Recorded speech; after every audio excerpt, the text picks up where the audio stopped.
আজকে ইয়ানার জীবনের সাথে কি হচ্ছে বুঝতে পারছে না মেয়েটা।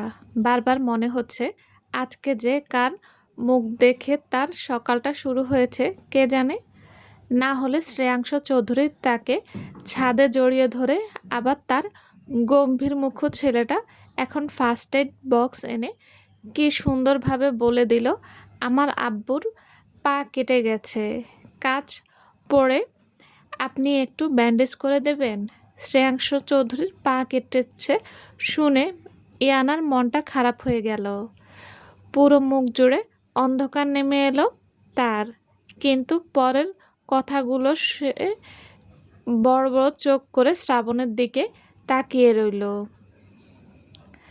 সে নাকি ওই লোকটার পায়ে ব্যান্ডেজ করে দিব, যার সামনে গেলেই তার পুরো শরীর থরথর করে কেঁপে ওঠে, মনে হয় এক্ষুনি বুঝে নিচে পড়ে যাবে। সেই লোকটার সামনে যাবে ইয়ানা, কি বলবে ভেবে পেল না সে। মুখের ওপর নাও বলতে পারছে না। কত আশা করে ছেলেটা ফার্স্ট এড বক্সটা বাড়িয়ে দিয়েছে। ইয়ানার দাঁড়িয়ে রইল একভাবে আর স্থির নয়নে শ্রাবণের দিকে চেয়ে রইল। শ্রাবণ তীক্ষ্ণ দৃষ্টি দিয়ে ইয়ানার মুখ দেখে বুঝতে পারছে তার আব্বুর ব্যান্ডেজ করতে যাবে না সে। সে খুব ভালো করে জানে তার আব্বু ব্যান্ডেজ করবে না পায়ে। সে হাল ছাড়ল না। সে ইয়ানার দিকে এগিয়ে গিয়ে করুণ সুরে বলল, একটু ব্যান্ডেজ করে দিন, আব্বুর পা দিয়ে অনেক রক্ত বের হচ্ছে। ওনার পা দিয়ে অনেক রক্ত বের হচ্ছে শুনে ইয়ানার বুকটা ভার হয়ে গেল। কানের কাছে বাজতে লাগলো লোকটার হাসকি স্বরে বলা কথাগুলো। তাকে কতটা অস্থিরতা নিয়ে জিজ্ঞেস করেছিল সে বিয়ে করবে নাকি। ইয়ানা বুঝতে পারেনি কেন তাকে এই কথাগুলো বলল। কেন? শ্রাবণ আবার অস্থির কণ্ঠে বলল, প্লিজ আমার কথাটা শুনুন। বিভ্রম হলো ইয়ানা। শুকনো ঢোক গিলে ফার্স্ট এড বক্সটা দিকে তাকায়। পরক্ষণে কাপা কাপা হাত বাড়িয়ে বক্সটা হাতে নেয় শ্রাবণের হাত থেকে। শ্রাবণের বুক থেকে যেন বিশাল বড় পাথর সরে মুখে ফুটল মুচকি হাসি। মুচকি হাসার কারণে শ্রাবণের দু গালে দেখা মিলল টোল। ইয়ানা মুগ্ধ নয়নে শ্রাবণের দিকে চেয়ে রইল। শ্রাবণ হাসি হাসি মুখ নিয়ে বলল, ধন্যবাদ আপনাকে, বলে ইয়ানার দিকে তাকায়। ইয়ানা শ্রাবণের দিকে তাকিয়ে বলল, তোমারে ধন্যবাদ দাওন লাগবো না। পরক্ষণে বলল, আমি আইতাছি বলেই বাইরে চলো গেল। ইয়ানার যাওয়ার দিকে শ্রাবণ তাকিয়ে রয়ে বিছানায় ধপ করে শুয়ে গেল। শ্রাবণের মনের মধ্যে এতক্ষণের বয়ে যাওয়া ঝড়টা শান্ত হয়েছে। মনটা তার শান্তি শান্তি লাগছে।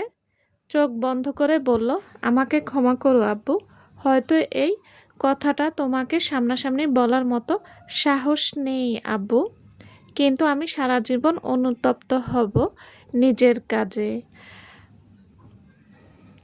পুরো ঘর অন্ধকারে নিমজ্জিত হয়ে ভৌতিক রূপ ধারণ করে আছে। জানালা দিয়ে গলে আছে চাঁদের আলো শ্রেয়াংশর ঘরে, যার কারণে শ্রেয়াংশর মুখটা স্পষ্টভাবে ফুটে উঠেছে। শ্রেয়াংশ রকিং চেয়ারে বসে আছে, চোখের উপরে এক হাত রেখে। এমন সময় কিছু পড়ার আওয়াজে শ্রেয়াংশ হচকচিয়ে ধরফরিয়ে উঠে পেছনের দিকে ফিরে তাকাতেই চোখ পড়ল অপার্থিবভাবে ইয়ানার দিকে, যে বর্তমানে মেঝেতে লুটিয়ে পড়ে আছে আর বক্ষ বিভাজন থেকে আঁচল সরে গিয়ে নিচে লুটিয়ে পড়ে আছে, আর এক হাতে বক্সের মতো কিছু একটা আছে। শ্রেয়াংশ চট করে ঘুরে তাকালো। এই মেয়ে তার সামনে যতবার আসবে ততবারই তাকে এমন পরিস্থিতিতে ফেলবে যা বলার বাইরে। ইয়ানা নিচে পড়ায় কনুইয়ের চামড়া উঠে রক্ত বের হয়ে যাচ্ছে। অন্ধকার হওয়ার কারণে ইয়ানা দেখতে পায়নি, তবে ব্যথা অনুভব করতে চোখ মুখ কুচকে অস্পষ্ট স্বরে বলল, আহ বলেই একভাবে বসে রইল। ইয়ানার আর্তনাদ শুনে শ্রেয়াংশর বুকের ভেতর ভারী হয়ে গেল। সে উল্টো দিকে ঘুরেই অস্থির কণ্ঠে বলল, কি হলো ইয়ানা, খুব লেগেছে নাকি? ইয়ানা হাতের ব্যথায় ফুঁপিয়ে কেঁদে উঠল। মেয়েটা শ্রেয়াংশ আর সহ্য করতে পারল না তার শ্যামাকন্যার চোখের পানি। ভুলে গেল ইয়ানার বক্ষ উন্মুক্ত। সে তাড়াতাড়ি করে এগিয়ে এসে দেখল ইয়ানা এখনো একভাবে পড়ে কান্না করছে। ইয়ানা ডান হাতটা আঁকড়ে ধরে বলল, আস্তে আস্তে উঠে বসো দেখি, বলে ইয়ানার হাত ধরে উঠাতে লাগলো সে। ইয়ানা উপায় না পেয়ে শ্রেয়াংশের আরেকটা হাত আঁকড়ে ধরে আস্তে আস্তে উঠে দাঁড়ায়। শ্রেয়াংশ ইয়ানাকে আলগোছে বিছানায় বসিয়ে তাড়াতাড়ি করে লাইট জ্বালিয়ে ঘুরে দাঁড়াতে তার পা থমকে গেল আবারও। চোখ পড়ল ইয়ানার উন্মুক্ত বক্ষ আর উদরে। সে ফাঁকা ঢুক গিলে এলোমেলো দৃষ্টি ফেলতে লাগলো। মেয়েটার কাছে কি করে এগিয়ে যাবে সে বুঝতে পারল না। সেও তো একজন পুরুষ মানুষ, এভাবে নিজের স্ত্রীকে দেখলে নিজেকে সামলে রাখতে পারে না। শ্রেয়াংশ নিজেকে খুব কষ্ট সামলাতে লাগলো। তার পুরো শরীর আচানক গরম হতে লাগলো। কপালে জমা হলো বিন্দু বিন্দু ঘাম। শ্রেয়াংশ চোখ বন্ধ করে মনে মনে বলল, আল্লাহ আমাকে ধৈর্য দাও, আর পারলে এই মেয়ের মাথায় একটু বুদ্ধি দান করো, না হলে আমাকে হার্ট অ্যাটাক দিয়ে আরও তাড়াতাড়ি উপরে পাঠিয়ে দেবে। আর ইয়ানা তো ছোট বাচ্চাদের মতো ঠোঁট উল্টে বাচ্চাদের মতো ফুঁপিয়ে কাঁদতে ব্যস্ত। বোকা মেয়েটা কি জানে তার এমন রূপ দেখে সামনের মানুষটা কত কষ্টে নিজেকে সামলাচ্ছে? শ্রেয়াংশ কিয়ৎক্ষণ পর এগিয়ে এলো ইয়ানার দিকে, কিন্তু তার দিকে নয়ন তুলে চাইল না। তার শ্যামাকন্যার এমন রূপ দেখে বড্ড কষ্ট হচ্ছে তার নিজেকে সামলাতে। তাই শ্রেয়াংশ মেঝের দিকে দৃষ্টি রেখে গলা খাকারি দিয়ে বলল, ইয়ানা তোমার আঁচলটা প্লিজ তুলো। ইয়ানা চট করে কান্না থামিয়ে শ্রেয়াংশের দিকে কান্না ভেজা চোখ নিয়ে তাকিয়ে রইল। কান্নায় এতটা মগ্ন থাকার জন্য সে শ্রেয়াংশের কথাগুলো বুঝতে পারেনি। শ্রেয়াংশ ইয়ানা আর কান্না থেমে গেছে বলে ভাবলো ইয়ানা হয়তো আঁচলটা তুলেছে, সেজন্য শ্রেয়াংশ মাথা তুলে তাকাতেই দেখলো ইয়ানা তার দিকে চোখ ভর্তি পানি নিয়ে তাকিয়ে আছে। শ্রেয়াংশে এগিয়ে এসে বলল, কোথায় লেগেছে তোমার? ইনা বাকিটুকু বলতে পারল না সে। আবার চোখ পড়ল একই দৃশ্য। শ্রেয়াংশের মনে হলো নিজের মাথাটা দেয়ালে ঠুকতে। সে আর পিছিয়ে গেল না, ধীরে ধীরে এগিয়ে গেল ইয়ানার কাছে। এগিয়ে গিয়ে কিছুটা দূরত্ব রেখে পাশে বসলো। ইয়ানা ব্যথা বলে সামনের মানুষটাকে একভাবে দেখছে। তাকে দেখে মনে হচ্ছে তার ব্যথার ওষুধ সামনেই বসে আছে, যার চোখের দিকে তাকিয়ে তার সমস্ত ব্যথা ভুলে গেল। শ্রেয়াংশ ইয়ানার চোখে চোখ রেখে কাঁপা কাঁপা হাত বাড়িয়ে ইয়ানার আঁচলটাকে খামছে ধরল। শাড়ির আঁচল খামছে ধরার কারণে সংবিত ঠেলল মেয়েটার। সে নিজের দিকে তাকাতেই চোখ মুখে ভর করল অদ্ভুত ভীতি। ভয়ার্ত চোখে তাকিয়ে রইল শ্রেয়াংশর হাতের দিকে। সে ভাবতেই পারেনি তার আঁচলটা সরে গিয়েছে। শ্রেয়াংশ ইয়ানার ভর্ত চোখ দেখে ঘাবড়ালো না। তার ঠোঁটে ফুটে উঠল বাঁকা হাসি। তার হাতটা আঁচল ধরে রেখে আস্তে আস্তে উঠে আসতে লাগলো উপরে। ইয়ানা ভয়ে কাঁপা কাঁপা হাত দিয়ে খপ করে আঁকড়ে ধরল শ্রেয়াংশর হাত। ছলছল চোখ নিয়ে ফিরে তাকালো তার দিকে। আবার মিলিত হলো দুজনের আঁখি। শ্রেয়াংশ ঠোঁটে ফুটে উঠল তৃপ্তির হাসি। তৃতীয়বারের মতো শ্যামকন্যার ছোঁয়া পেয়েছে। শ্রেয়াংশ কোনো বাধা মানল না। সে শাড়ির আঁচলটাকে কাঁধে রেখে দেয়। কাঁধে শ্রেয়াংশের হাতের উষ্ণ ছোঁয়া পেতেই মেয়েটা কেঁপে ওঠে, চোখ বন্ধ করে নেয়। ইয়ানার কাঁপুনি শ্রেয়াংশ টের পেল। সে ফিসফিস করে বলল, ইউ আর সো সিলি শ্যামকন্যা, but I really like your silliness. ইয়ানা শ্রেয়াংশর ফিসফিস কথা শুনে চোখ খুলল, কিন্তু কিছু বুঝতে পারল না। সে শ্রেয়াংশর মুখের দিকে তাকিয়ে আছে। শ্রেয়াংশ তার হাতটা সরিয়ে আনলো।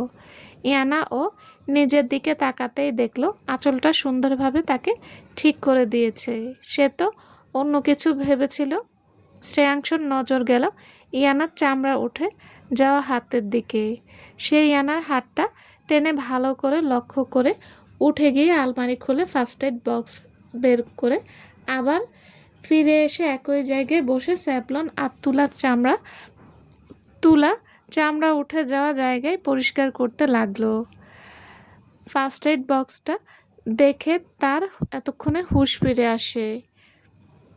সে তো এসেছিল মানুষটার পায়ে ব্যান্ডেজ করতে, এখানে এসে নিজেই লোকটার থেকে ব্যান্ডেজ করে নিচ্ছে। ইয়ানা কথাগুলো ভেবে লজ্জায় পড়ে গেল।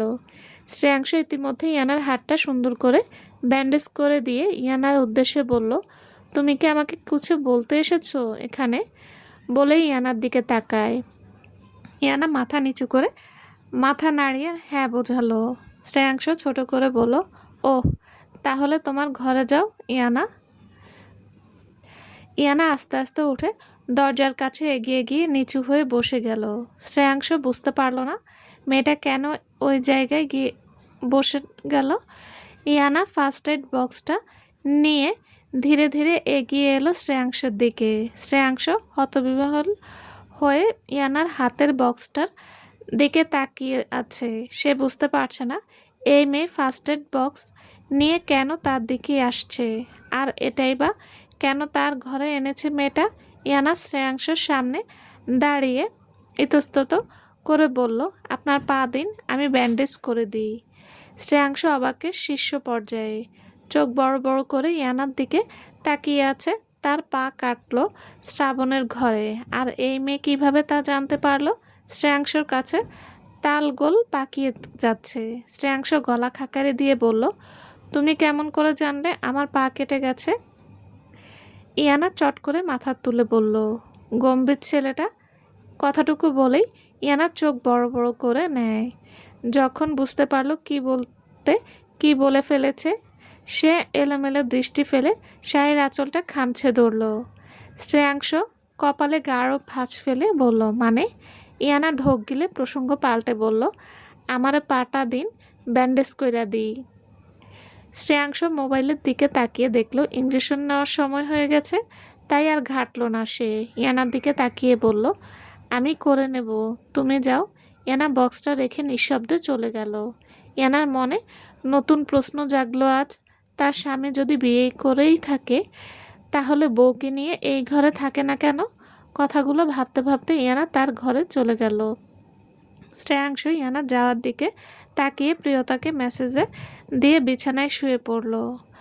সকাল 7টা। জানালার বিশাল কাচ ভেদ করে সূর্যের সোনালি আভা শ্রেয়াংশের ঘরের মার্বেলের মেঝেতে ছড়িয়ে পড়েছে। হালকা মৃদু এসির বাতাসে ঘরের পর্দাগুলো থেকে থেকে নড়ে উঠছে। কিং সাইজের খাটে এর উপরে শ্রেয়াংশ উপর হয়ে শুয়ে আছে। শরীরের উপরে পাতলা চাদর জড়ানো রয়েছে। শ্রেয়াংশর শরীরে কোনো কাপড় না থাকায় শরীরের দগদগে ক্ষতগুলো স্পষ্টভাবে বোঝা যাচ্ছে। তার ক্ষতগুলো কোনোটা লালচে বর্ণ ধারণ করে আছে, কোনোটা রক্ত বের হওয়ার উপক্রম। সুদর্শন পুরুষের পিঠে দাগগুলো বড্ড বেমানান লাগছে। কি করার, সবই তার নিয়তির খেলা। হঠাৎ করে শ্রেয়াংশর ফোনটা বিকট শব্দে বেজে উঠল। শ্রেয়াংশ ঘুম বরাবরই পাতলা, তাই ফোনের শব্দ শ্রেয়াংশর পিট করে চোখ খুলে বালিশের নিচে থেকে ফোনটা বের করে দেখল স্ক্রিনে লেখা আছে জন। ফোনের স্ক্রিনে জন নাম দেখেই শ্রেয়াংশ নড়ে চড়ে উঠে খাটে হালকাভাবে হেলান দিয়ে বসলো। পেছনে বেশি ভর দেয়, তাহলে ক্ষতগুলো থেকে রক্তপাত হওয়ার সম্ভাবনা বেশি থাকে। শ্রেয়াংশ চোখগুলো বা হাতে ডোলা দিয়ে ফোনটা রিসিভ করে কানে ধরলো।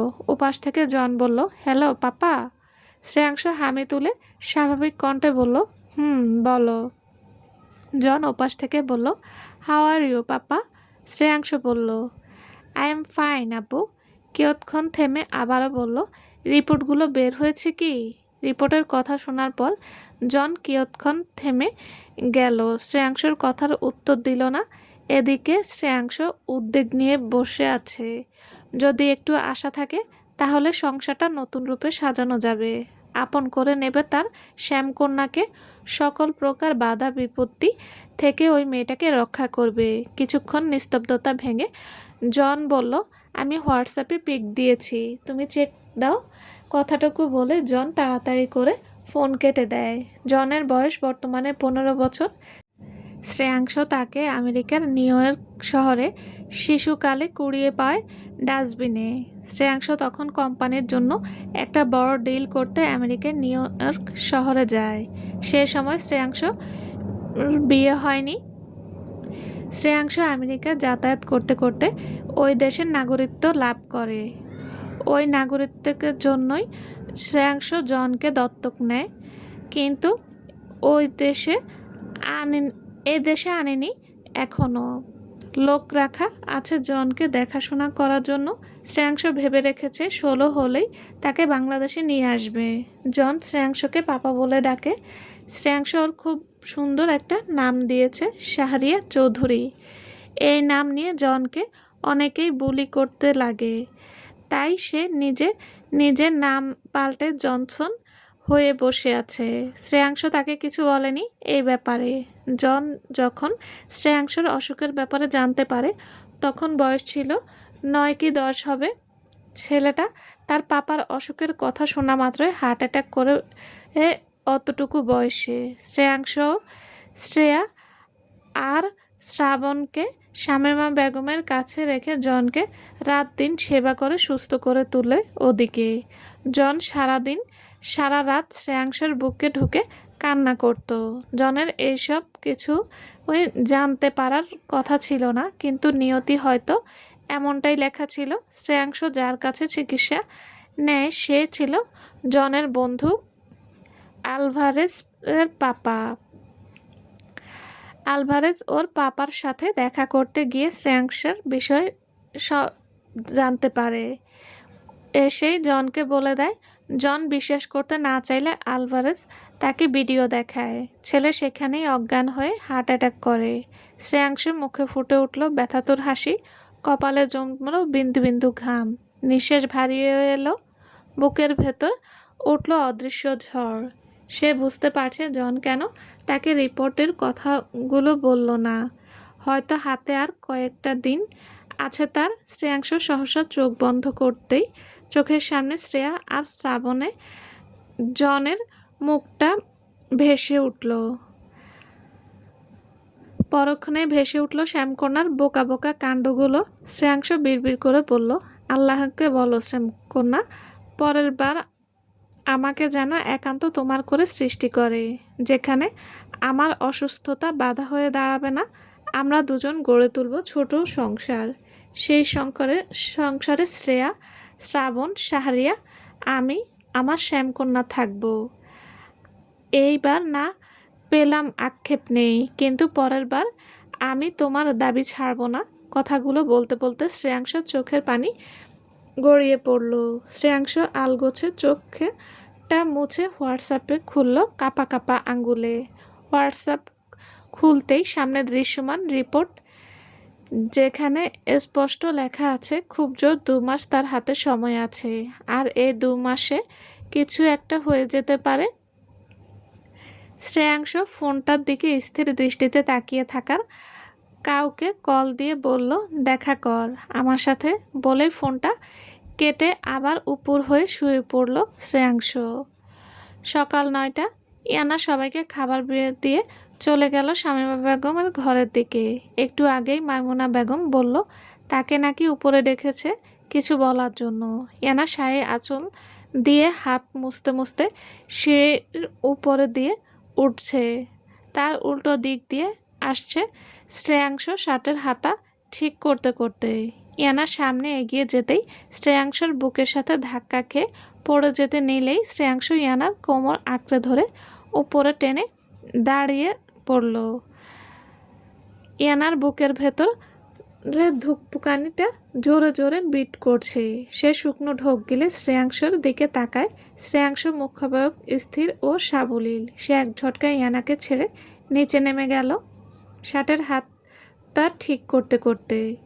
শ্রেয়াংশ এই ব্যবহার ইয়ানার বুকের ভেতরে ঝড়ের সৃষ্টি করলো। চোখ দুটো পানিতে টইটুম্বুর হয়ে গেল। ইয়ানা আলগোছে মুছে সামনে এগিয়ে যেতেই নিচে তাকাতেই দেখল শ্রেয়াংশ প্রিয়তার সাথে হেসে হেসে কথা বলছে। ইয়ানার বুকের ভেতরটা মোচড় দিয়ে উঠল, চোখ দুটো আবারও ভিজে এলো তার। ইয়ানা আর দাঁড়ালো না, এগিয়ে গেল শামীমার ঘরের দিকে। শ্রেয়াংশ আর চোখে দেখল ইয়ানা নেই। সে প্রিয়তার সাথে কিছু বলল না, এগিয়ে গেল গেটের দিকে। শ্রেয়াংশ বিড়বিড় করে বলল, আমি তোমার যোগ্য না শ্যামকন্যা। তোমার জন্য আমি নিজ দায়িত্বে রাজপুত্র খুঁজে আনব, যে তোমাকে মাথায় তুলে রাখবে। শ্রেয়াংশ কথাগুলো বলে বাইরে চলে গেল। শ্রাবণ টেবিলে বসে খাবার খেতে ব্যস্ত ছিল। পরে তার আব্বুর কণ্ঠ শুনে আর চোখে তার আব্বুর পায়ের দিকে তাকায়। পায়ে ব্যান্ডেজ করা দেখে শ্রাবণের মুখে এক টুকরো ক্ষীণ হাসি ফুটে। মনে মনে ইয়ানাকে ধন্যবাদ জানাতে ভুলল না সে। ঘরের ভেতরে পিনপতন নিরাপত্তা। শামীমা বেগম বিছানায় বসে আছে। তার থেকে কিছুটা দূরে ইয়ানা দাঁড়িয়ে আছে। শামীমা বেগম নীরবতা ভেঙে বলল, তুমি আমাকে কতটা বিশ্বাস করো মা? শামীমা বেগমের এহেন কথা হচকুচিয়ে গেল ইয়ানা। সামনের মানুষটাকে সে নিজের থেকে বেশি বিশ্বাস করে, তাহলে এই কথা কেন বলল ইয়ানা বুঝতে পারল না। ইয়ানা অবাক স্বরে বলল, কেন আম্মা এইগুলো বলতেছেন? শামীমা মুচকি হেসে বলল, এমনি জিজ্ঞেস করলাম, বলো তুমি। ইয়ানা মুচকি হেসে বলল, মা এইটা আবার কেমন কথা কন? বিশ্বাস কতটুকু করি? এই দুনিয়ায় আপন বলতে কেউ নাই।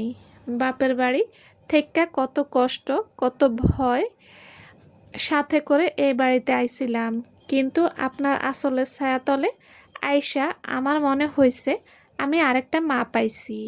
আল্লাহ আমারে আরেকটা মা দিচ্ছে। আপনাকে আমি বিশ্বাস করি না, আমি আপনাকে আমার নিঃশ্বাসের মতো মানি। আপনি আমার পুরো অস্তিত্বের সাথে মিশে আছেন আম্মা। কথাগুলো বলতে বলতে ইয়ানার চোখে দিয়ে ঝরঝর করে পানি পড়তে লাগলো। এদিকে শামীমা বেগমের ও চোখ দিয়ে পানি গড়িয়ে পড়ছে। শামীমা চোখ মুছে বলল, মায়ের কথা মেনে নিবি তো মা? ইয়ানা মাথা ঝাঁকিয়ে হ্যাঁ বোঝালো। কাঁদতে কাঁদতে শামীমা বলল, আজকে তোকে পাত্রের মা দেখতে আসবে বিকেলে। ছেলে আর্মি চাকরি করে, ছুটিতে আসবে, তখন বিয়ে হবে, আর আজকে এসে তোকে আংটি পরিয়ে যাবে।